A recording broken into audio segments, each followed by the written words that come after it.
ये भी अपने आप में अद्भुत है कि अजीत पवार पहले ऐसे नेता हैं जो पिछले 4 साल में 3 बार डिप्टी सीएम की शपथ ले चुके हैं। तीनों तस्वीरें हम आपको दिखा रहे हैं। 2019 में 23 नवंबर को अजीत पवार ने डिप्टी सीएम पद की शपथ ली थी। उसके बाद 30 दिसंबर को अजीत पवार ने एक बार फिर डिप्टी सीएम की शपथ ली, पहली बार 80 घंटे के लिए, उसके बाद तकरीबन 2 साल के लिए और उसके बाद एक बार फिर अब डिप्टी सीएम वो बने हैं। तो 30 महीने के अंदर 3 बार वो डिप्टी सीएम बने हैं और जिसमें 2 बार फडणवीस के साथ, एक बार फडणवीस मुख्यमंत्री थे, एक बार उद्धव ठाकरे मुख्यमंत्री थे और तीसरी बार एकनाथ शिंदे मुख्यमंत्री हैं। उनके कैबिनेट में डिप्टी सीएम बन रहे हैं।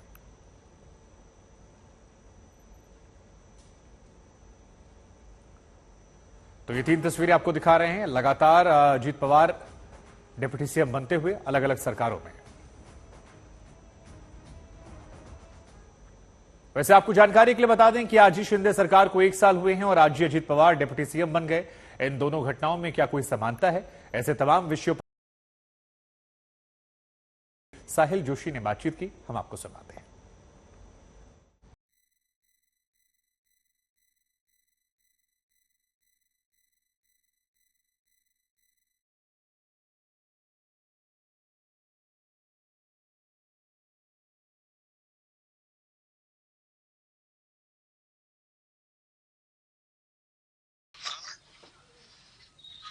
ये किस तरीके से हुआ? अजीत पवार का आपके साथ आना ये किस तरीके से हो पाया? 1 साल पहले एक धमाका हुआ था ना जी। साल खत्म हुआ कल, तो उसका सेलिब्रेशन आज कर दिया। लेकिन अजीत पवार के 1 साल पहले धमाका हुआ था, उसका सेलिब्रेशन आज कर दिया।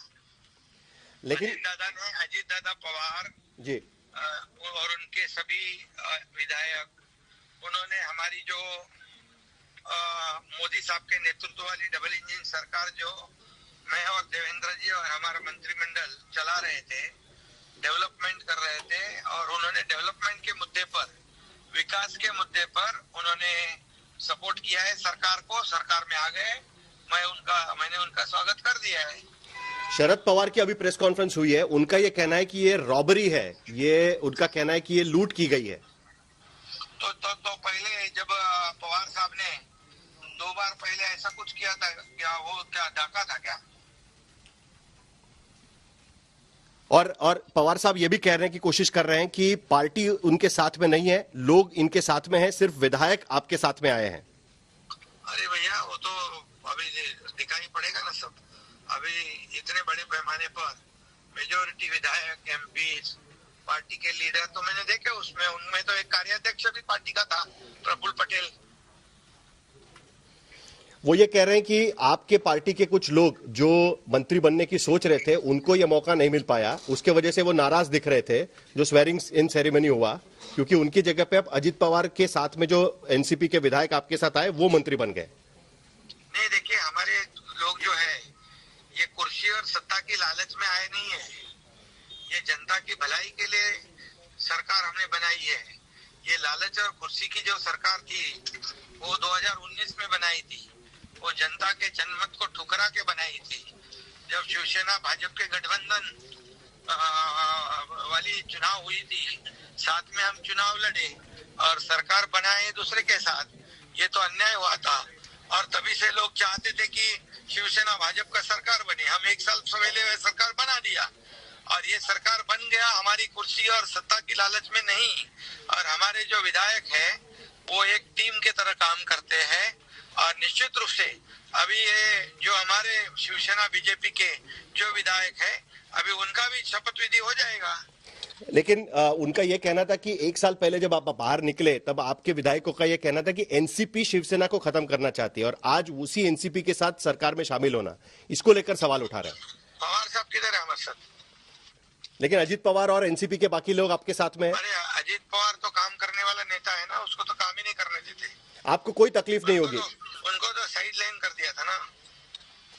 क्या आगे के चुनाव भी उनके साथ में लड़े जाएंगे, विधानसभा, लोकसभा या बाकी जो चुनाव होंगे वो? सर, चुनाव जो है, आने वाले लोकसभा के चुनाव नरेंद्र मोदी जी के नेतृत्व में हम लोग इकट्ठा लड़ेंगे और जोर से, ताकत से, मेजोरिटी से जीतेंगे।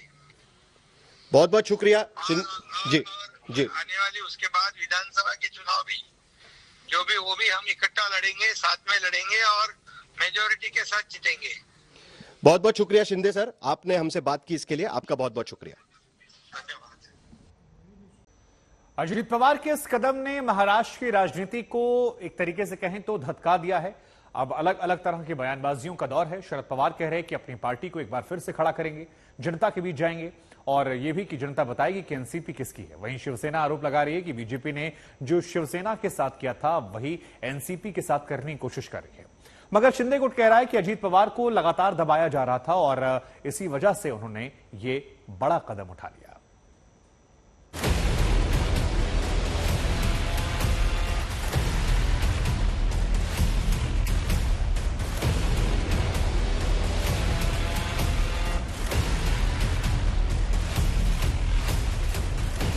अजीत पवार ने जो किया है उसे किसी के पैर के नीचे से जमीन खींच लेना कहते हैं, क्योंकि एक तो पार्टी के विधायक अपने साथ ले गए, दूसरा पार्टी पर दावा ठोक दिया और तीसरा पार्टी से ही चुनाव लड़ने का ऐलान कर दिया।